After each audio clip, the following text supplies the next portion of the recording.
يا أيها الذين آمنوا اتقوا الله وقولوا قولا سديدا صدق الله مولانا العظيم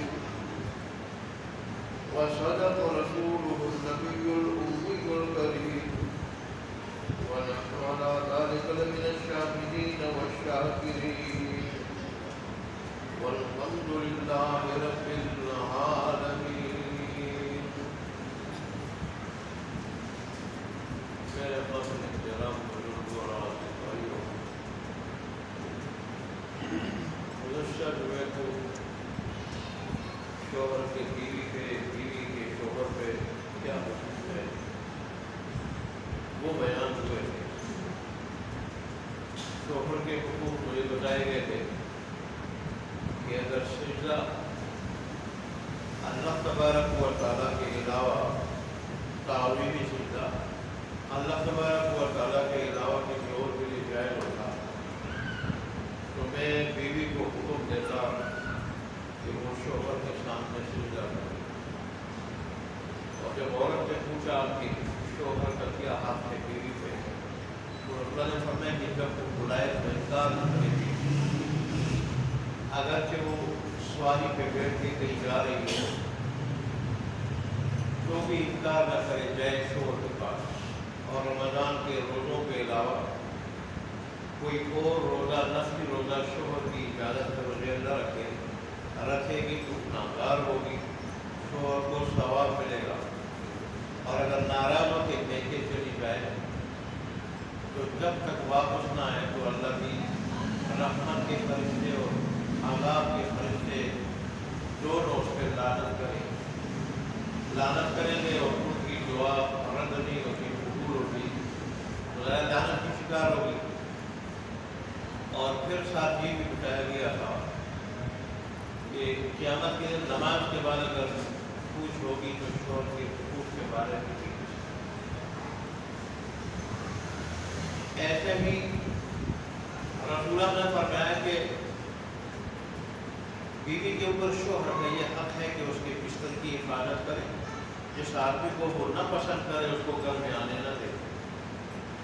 اور اگر وہ میکے چلی جائے شوہر سے ناراض ہو کے، یار کوئی بات ہوتی ہے تو ناراضگی ہوتی ہے، شوہر سے ناراض ہو کے میکے چلی جائے تو اس کی نہ نماز قبول ہے نہ کوئی اور عمل قبول ہے. اگر نماز قبول نہیں ہوگی تو اور عمل کیا قبول ہوگا؟ نہ سچ قبول ہوگا، نہ خیرات قبول ہوگی، نہ کوئی اور نیکی قبول ہوگی، جو فرض قبول نہیں ہے. اس وقت تک کہ جب تک وہ واپس نہ آ جائے شوہر کے ہاتھ میں ہاتھ دے کہ یہ نہ کہتے کہ میں آ گئی اب تیری مرضی ہے جو کر دے.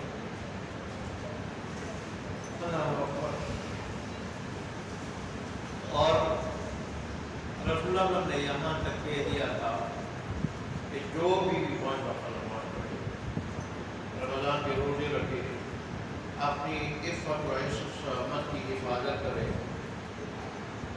اور شوہر کی اطاعت کرے تو جنت کے 8 دروازوں کے سے جس دروازے سے چاہے وہ داخل ہو جائے. میں دوہرا رہا ہوں کہ آپ کو ازبر ہو جائے. اصل تو ایمان والے کے لیے اللہ کا حکم ہی کافی ہے کہ بیوی کے حقوق ادا کرو یا بیوی کو شوہر کے حقوق ادا کرو. حضرت سعید بن جبیر کی روایت میں یہ بھی ہے جو ختم ہو گیا تھا کہیں کہہ سکا تھا کہ اگر شوہر کی ناک کی ایک طرف سے خون بہے اور ناک کے دوسرے نتنے سے پیپ نکلے اور ایک سے خون نکلے اور بیوی زبان سے چاٹ کے اس کو صاف کرے تو بھی شوہر کا حق نہیں ادا کر سکتا. ایک روایت میں یہاں تک ہے کہ اگر بیوی شوہر کے حکم پہ کہنے پہ پہاڑ ایک جگہ سے دوسری جگہ منتقل کرے تو بھی بیوی شوہر کا حق ادا نہیں کر سکتی.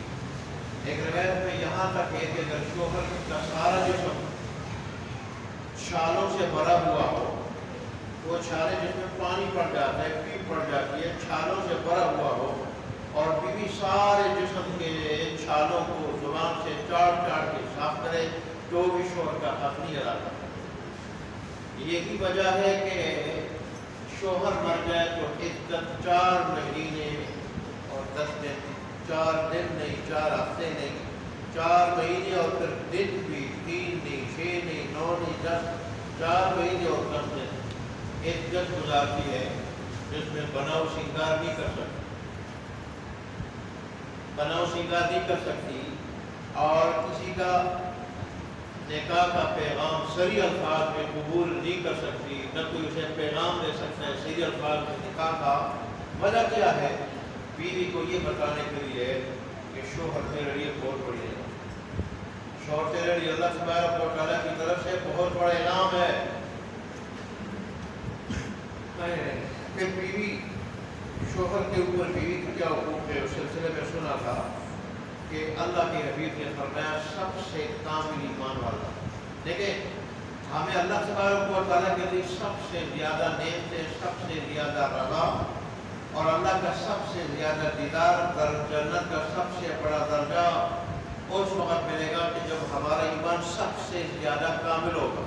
جتنا ایمان کامل ہوگا اتنے درجے زیادہ ملیں گے، اونچے ملیں گے، اللہ کی رضا اتنی زیادہ ملے گی، اللہ کا دیدار اتنا زیادہ نصیب ہوگا، اور آخرت کی نعمتیں اتنی ہی زیادہ اور بہتر نصیب ہوگی جتنا ایمان کامل ہوگا۔ تو اللہ نے فرمایا کہ تم میں سب سے زیادہ کامل ایمان والا وہ ہے کہ جو تم میں سب سے زیادہ بیوی کے ساتھ سلوک میں اچھا ہو، سلوک میں اچھا ہو۔ یہ میں جو ڈولا بھی ہوں آج اس میں ملوث ہے، شوہر بھی بیویاں بھی، بیویاں معمولی بات میں اتنی زبان نکال لیتی ہے ٹھیک اور شوہر کو کاٹتی ہے، اور شوہر بھی بلا وجہ، یہ اگر ایک ہے تو 10 کہتی ہے، 10 کہتی ہے، اور پھر ہاتھاپائی سے بھی پرہیز نہیں کرتی، اسے ڈرتی نہیں ہے، اور پھر اس طرح شوہر کی آدھی پٹائی کر کے پھر وہ نکل جاتی ہے ادھر میں کے چلی جاتی ہے، تو ظاہر ہے اس کے لیے بھی خطرناک ہے۔ اور شوہر بلا وجہ اس کی مٹی پلید کرے، والدین کی مٹی پلید کرے، اس کو گالیاں دے اور ناحق بلا وجہ اس کی پٹائی کرے، اس کے حقوق نہ ادا کرے، گھر سے اندر ہو تو سیدھے منہ بات بھی نہ کرے، سیدھے منہ بات بھی نہ کرے، اچھے اخلاق سے پیش بھی نہ آئے، یوں اس کو تاثر دے گویا کہ گھر میں درندہ داخل ہوا، کوئی چیزہ کوئی شیر داخل ہوا، یوں جو سارے سہم جاتے ہیں۔ شوہر کو بھی ایسا نہیں کرنا چاہیے۔ اس کے اوپر تم میں سب سے زیادہ کامل ایمان والا وہ ہے جو تم میں بیوی کے ساتھ سب سے زیادہ اچھا ہو۔ ایک روایت میں یوں فرمایا کہ تم میں اللہ تبارک و تعالیٰ کی نزدیک بہترین اچھا انسان جو اللہ کو اچھا لگتا ہو، اللہ اسے محبت کرتا ہو، اللہ اسے چاہتا ہو، وہ ہے جو تم میں سب سے زیادہ اپنی بیوی کے ساتھ، گھر والوں کے ساتھ اچھا ہو۔ اور اہل کا لفظ استعمال کیا جس میں بیوی اور بچے دونوں داخل ہیں۔ بعض لوگ بچوں کے ساتھ اتنے سخت ہوتے ہیں کہ بچے ان کے سامنے نہیں آ سکتے، وہ اگر ایک کمرے میں تو بچے دوسرے کمرے میں، وہ اگر اس کمرے میں چلے جائیں تو بچے اس کمرے سے نکل کر باہر نکل جاتے ہیں، وہ گھر میں تو بچے باہر۔ اہل میں بچے اور بیوی دونوں آتے ہیں۔ اور ایک روایت میں آتا ہے کہ جو اپنے بچوں سے محبت نہ کرے، شفقت نہ کرے، وہ جہنمی ہے، اس پہ جنت حرام ہے۔ یہ تو ہمارا دین ہے، اس میں ہر ایک کے حقوق ہے، باپ کے حقوق ہیں، بچوں کے بھی حقوق ہیں، شوہر کے اگر حقوق ہیں تو بیوی کے بھی حقوق ہے۔ اور رسول اللہ صلی اللہ علیہ وسلم نے فرمایا تم میں ہر ایک نگہبان ہے، نگران ہے، اور اس کے ماتحتوں کے بارے میں پوچھو۔ پھر رسول اللہ نے سب سے پہلے جو مثال دی، فرمایا کہ تم اپنے اہل و عیال پہ، گھر والوں پہ، اہل کا ترجمہ عربی میں اہل ہے، اردو میں ترجمہ کرتے ہیں گھر والے، اس گھر والے میں بیوی بچے اور جو بھی اس کی نگرانی میں رہتے ہیں اور اسی کا کھاتے پیتے ہیں، وہ سارے اپنا جاتے ہیں۔ فرمایا کہ تم میں سے ہر ایک گھر والوں پہ نگران ہے اور اسے گھر والوں کے بارے میں پوچھ ہوگی، بیوی ہے، بچے ہیں، کہ ان کی حقوق ادا کیے تھے یا نہیں، ان سے محبت کی تھی یا نہیں، اگر سے پیش آئے تھے یا نہیں، پھر ظلم تو نہیں کیا تھا، پھر یہ بھی دین سکھایا تھا یا نہیں، اور دین پہ چلانے کی کوشش کی تھی یا نہیں۔ جہاں رسول اللہ صلی اللہ علیہ وسلم نے بادشاہ کا نام دیا کہ ارے بادشاہ سے عام لوگوں کے بارے میں اور رعایا کے بارے میں پوچھو گی کہ رعایا پہ ظلم تو نہیں کیا تھا، حق ادا کیا تھا یا نہیں کیا تھا۔ کہاں رسول اللہ نے یہ فرمایا تھا کہ تم اپنے اہل و عیال بیٹھے ہو نگران ہو تو اسے ان کے بارے میں ایسے ہی حضرت حسن بصری رحمۃ اللہ کی روایت میں یہ کہ رسول اللہ نے فرمایا کہ لوگوں عورتوں کے بارے میں میری نصیحت قبول کرو، میری نصیحت اس میں تمہارا فائدہ ہے، جو تمہاری نگرانی میں تو رہتی ہے پر بے اختیار ہوتی ہے، تم نے انہیں اللہ کی ضمانت پہ حاصل کیا، اللہ نے جب تمہارے نکاح میں دیا تو یہ ضمانت ہے کہ ان کو ستاؤ گے نہیں، ان کے حقوق ادا کرو گے، ستاؤ گے نہیں، پیار کرو گے، اس ضمانت پہ تم نے لیا۔ قرآن بڑا بڑا ہے اس سے احادیث کہ نکاح تو کرو، ایجاب و قبول کے ذریعے تمہارے لیے حلال ہو جائے گی، لیکن اس ضمانت اس شرط کے ساتھ کہ تم ستاؤ گے نہیں، پیار کرو گے، محبت سے پیش آؤ گے اور ان کے حقوق ادا کرو گے۔ اور پھر اللہ کے حکم سے تمہارے لیے حلال ہوگی، اللہ حکم نہ دیتا، نکاح مشروع نہ کرتا، پھر کیسے حلال ہوتی؟ اللہ نے تمہارا اتنا خیال کیا ہے، تمہاری جنسی تسکین کے لیے اللہ نے تمہارے لیے عورتوں کو، اجنبی عورتوں کو تمہارے لیے کیا کیا؟ حلال کیا ہے، بیوی بنا۔ لہذا ان کا خیال رکھو، ان کو ستاؤ مت، ان کے حقوق ادا کرو، پیار سے پیار پیش آ جاؤ۔ اور پھر میں نے فقیہ ابو لیث کے حوالے سے کوئی نئی آدمی بات اس کو کہہ دے، کوئی مجمع حاضر ہو، اس پرانی باتیں پھر بنا لو، کوئی مجمع حاضر ہو یا کہ تھک گئے کوئی کس سے کس نہیں ہو رہا، وہ قیامت کی نشانی ہے۔ مسجدیں چمک دمک کے اعتبار ہے تو کیا ہوگی؟ چمک دمک کے اعتبار سے تو بڑی آباد ہوگی، چمک دمک، حالانکہ اصل آبادی کی یہ نہیں، دوسرے الفاظ میں مسجدوں کی چمک دمک تو بڑی ہوگی، وہاں ٹائلیں لگی ہوئی ہوگی، وہاں چپس لگا ہوا ہوگا، وہاں پتھر لگے ہوئے ہوں گے، وہاں اونچے اونچے مینار ہوں گے، اور وہاں سہولت کی ہر چیز ہوگی، نیچے جو ہے کارپیٹ ہوگی، قالینیں ہوگی، اور اوپر عجیب و غریب قسم کے خمے ہوں گے، بڑی چمکدار ہوگی، پر اصل آبادی جو نمازی ہے، نمازی اللہ کا ذکر کرنا ہے، تلاوت کرنا ہے، عبادت کرنا ہے، تو عبادت سے اصل آبادی سے خالی ہوگی، اللہ اور اس کے رسول کی بات سننے سے خالی ہوگی۔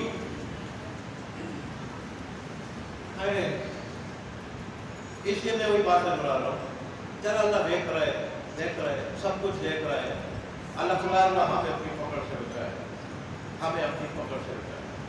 پر فقیہ ابو لیث نے کہا تھا کہ 5 حقوق ہیں بیوی کے شوہر۔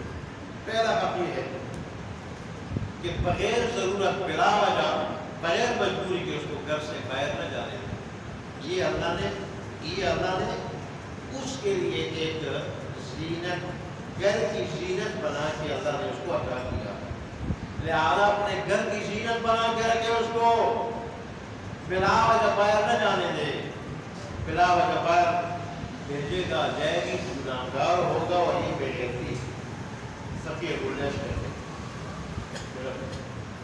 دوسرا حق یہ ہے کہ اس کو روز نماز روزے کے ضروری مسائل، اور میں نے کہا جتنے بھی ضروری مسائل، جتنے جو وضو کے ہیں، جتنے بھی جو مثال میں دی ہے، ضروری مسائل سکھائے، ضروری مسائل، یہ بھی بیوی کا حق ہے شوہر۔ آج ہم خود نہیں جانتے ضروری مسائل،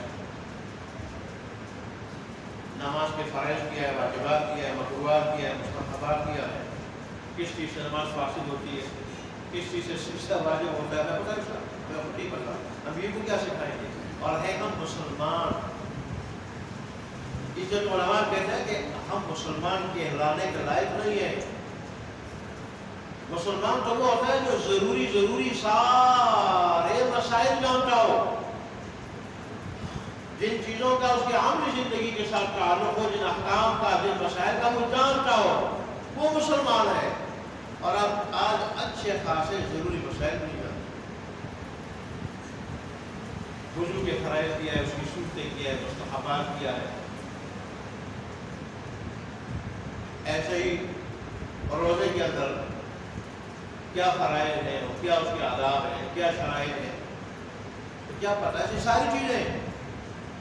تو دوسرا حق یہ ہے تیسرا حق یہ اس کو حلال حق حلال کھلائے، اس کو حرام نہ کھلائے، اس لیے کہ جو گوشت حرام مال سے بنے گا جہنم کی آگ میں اس کو پگھلایا جائے گا۔ تو ایسے اس کو کچھ ظلم کیا، والدین نے اس پر اعتماد کر کے اور اللہ نے اس کے لیے حلال کر کے اس سے ضمانت لے کے بیوی اس کی شکر کی اور اس نے اس بیچاری کو حرام کھلایا۔ اگر اس کو پتہ ہوگا یہ حرام ہے، وہ بھی اس کے کھانے پر راضی ہوگی تو پھر تو بھی مجرم ہوگی۔ اگر شوہر کو نہ کہے، اگر شوہر کو کہے، شوہر پھر بھی نہ مانے اور اس کے پاس اور کوئی ذرائع آمدن نہ ہو تو پھر ظاہر ہے بھوک سے مرتے ہوئے تو آدمی انسان ہو پھر کھجور بھی کھا سکتا ہے، مردار بھی کھا سکتا ہے، وہ الگ بات ہے۔ لیکن اس کو حکم یہ ہے، تیسرا حق یہ ہے کہ اس کو حلال کھلائے، حرام نہ کھلائے۔ حرام آدمی اگر پیسے میں 1 روپیہ بھی حرام کا ہو، 1 روپیہ، تو رسول اللہ نے فرمایا سارا حلال ہے، 1 حرام کا 1 روپیہ، ایسے آدمی کی نہ نماز قبول ہے، نہ صدقہ قبول ہے، نہ خیرات قبول ہے، کوئی چیز قبول نہیں، ایسا آدمی جہنمی ہے۔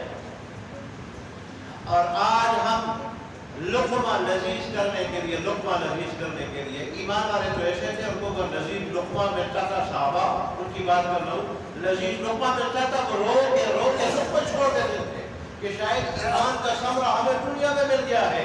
آج لقمہ لذیذ کرنے کے لیے، مرتب کرنے کے لیے، چسکیدار بنانے کے لیے ہم پھر حرام حلال کو نہیں دیکھتے، ہم رشوت سے، سود سے اور جوئے سے ہم دھڑے نہیں کرتے۔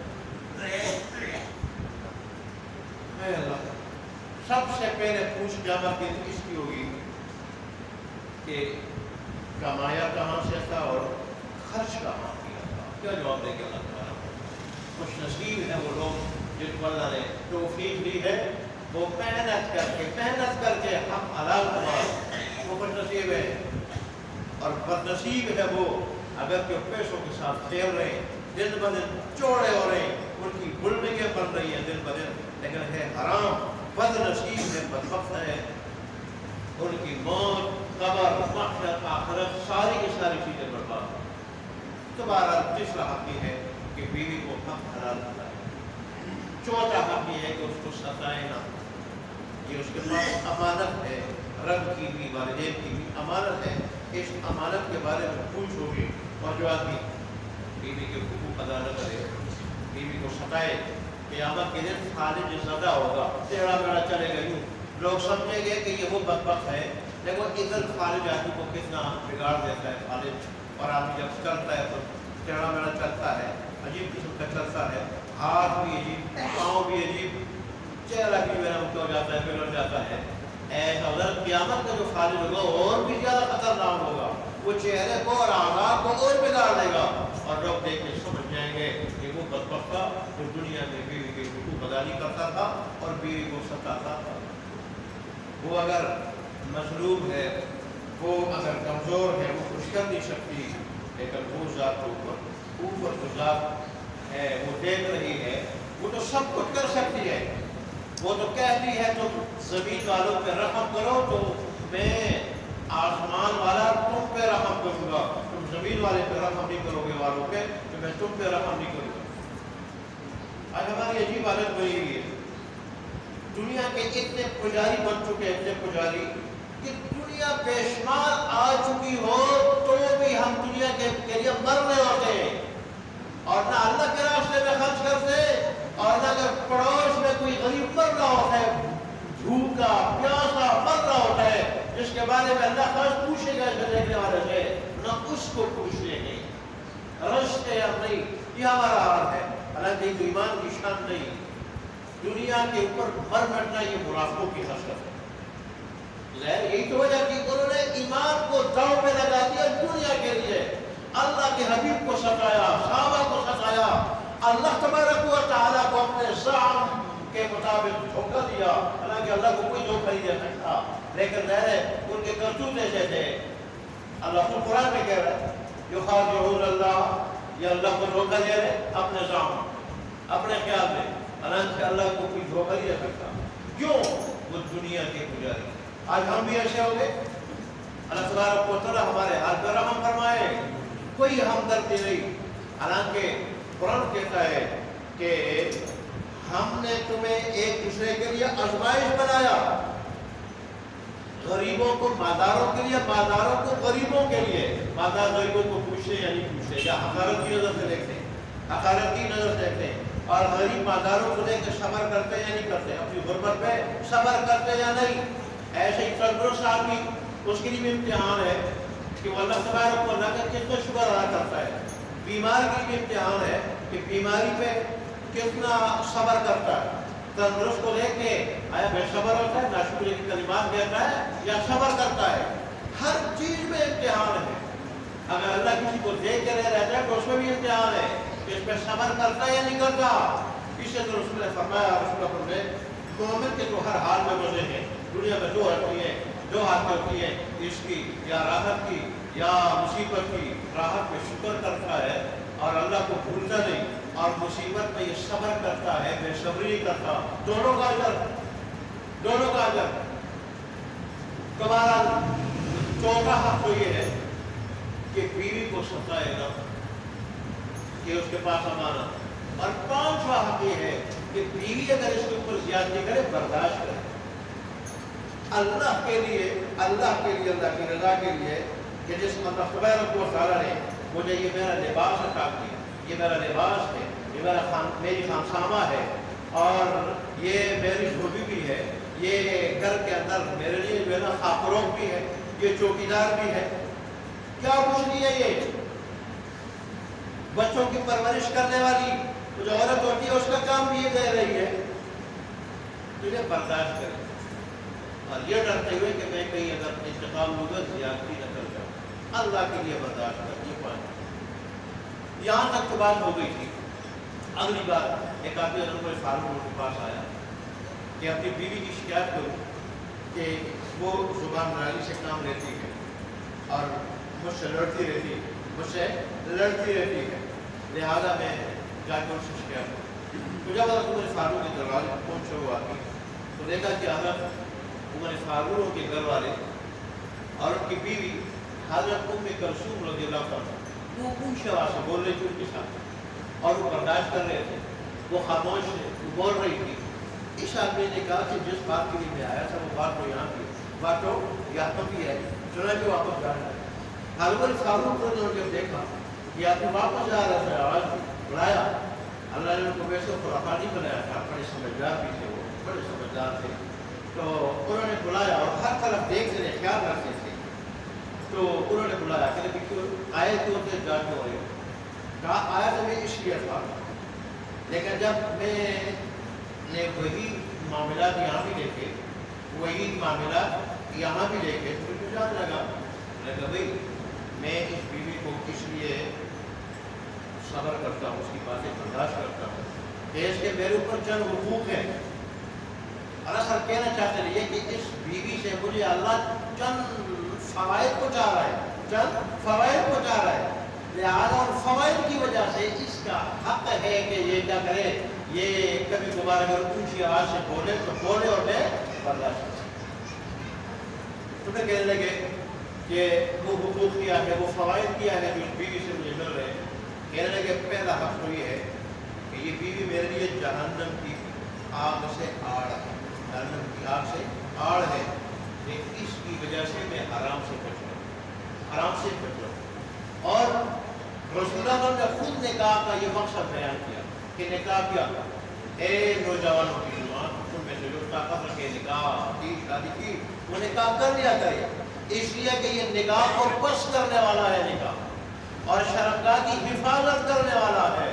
اور ظاہر ہے نکاح کی بھی پوچھ ہوگی، شرمگاہ کی بھی پوچھ ہوگی.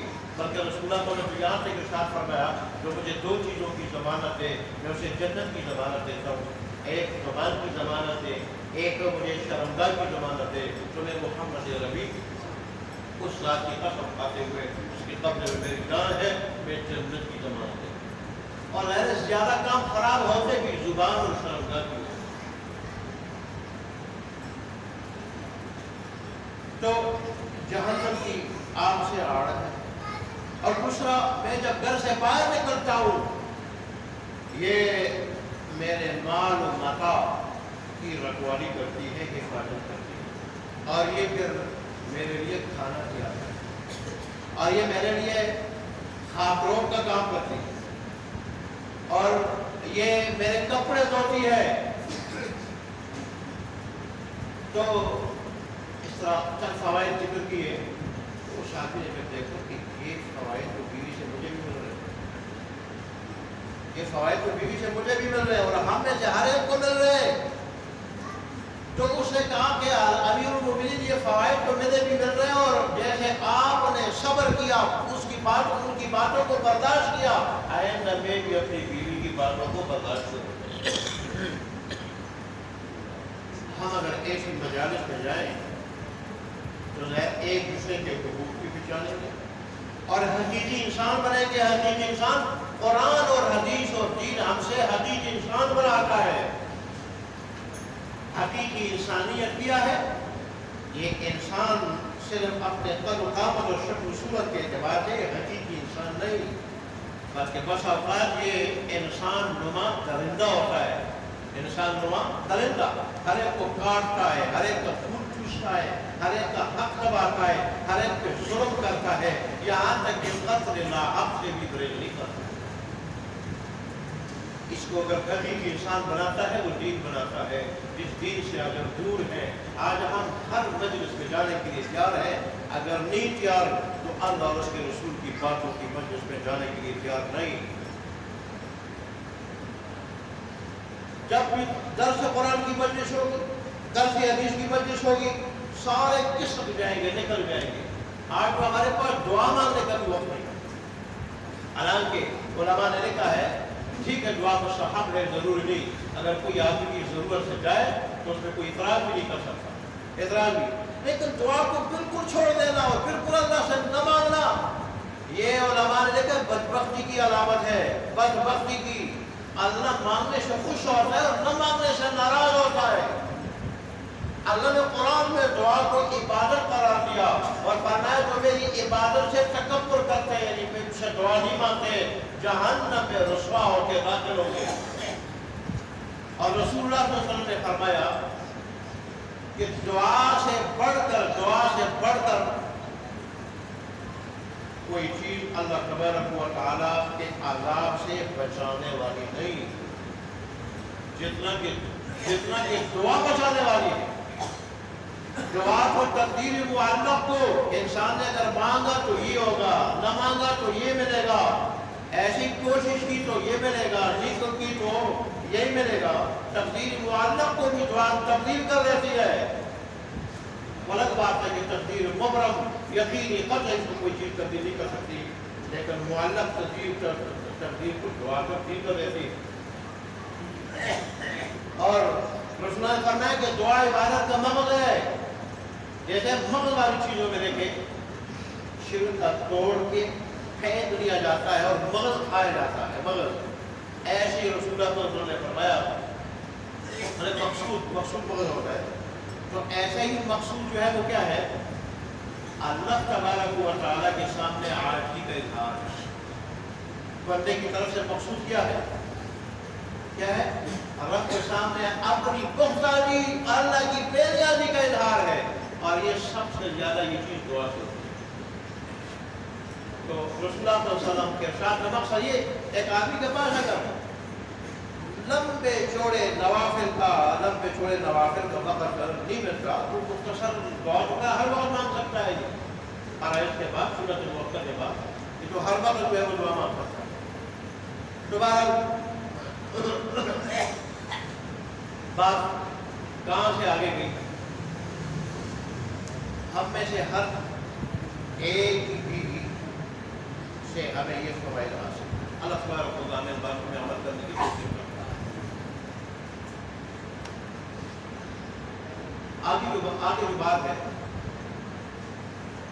چار خرچے کہ قیامت کے دن ان کا حساب نہیں ہوگا۔ ویسے ہر کمانا اور ہر خرچہ اس کا حساب ہے۔ حدیث شریف میں آتا ہے جب تک انسان 5 باتوں کا جواب نہ دے، اپنے مختصر سے اپنے مقصد کی بات دیتا ہوں، اس وقت قدم نہیں اٹھا سکے۔ ان میں سے ایک بات کیا ہے کمایا کہاں سے خرچ کہاں کیا تو رسول اللہ نے فرمایا کہ 5 خرچے ایسے ہیں کہ ان کا حساب نہیں ہوگا قیامت کے دن وہ خرچہ کون سا پہلا خرچہ والدین کا آج کے لوگ اس کے لیے تیار نہیں بیوی کے اوپر خرچ کرنے والے بچوں کے اوپر خرچ کرنے والے والدین کے اوپر خرچ کرنے کے لیے تیار نہیں پہلا خرچہ والدین کے اوپر جو پیسہ خرچ کیا جاتا ہے وہ اس کا حساب نہیں ہوگا دوسرا خرچہ افطاری کے وقت جو خرچہ کیا جاتا ہے اس کا حساب نہیں ہوگا تیسرا خرچہ سحری کے وقت جو خرچہ کیا جاتا ہے اس کا حساب نہیں ہوگا اور چوتھا خرچہ اپنے اہل و عیال پہ بیوی پہ بچوں پہ جو خرچہ کیا جاتا ہے قیامت کے دن اس کا بھی حساب ہے اللہ اکبر ایسا ہی رسول اللہ نے فرمایا کہ پیسے جو انسان خرچ کرتا ہے اس کی 4 صورتیں ہیں پہلی صورت یہ ہے کہ من خاص نہیں کرتا اللہ کے راستے میں جہاں موقع ملتا ہے یہ خرچ کر دیتا ہے دوسری صورت کسی مت کو خاص کر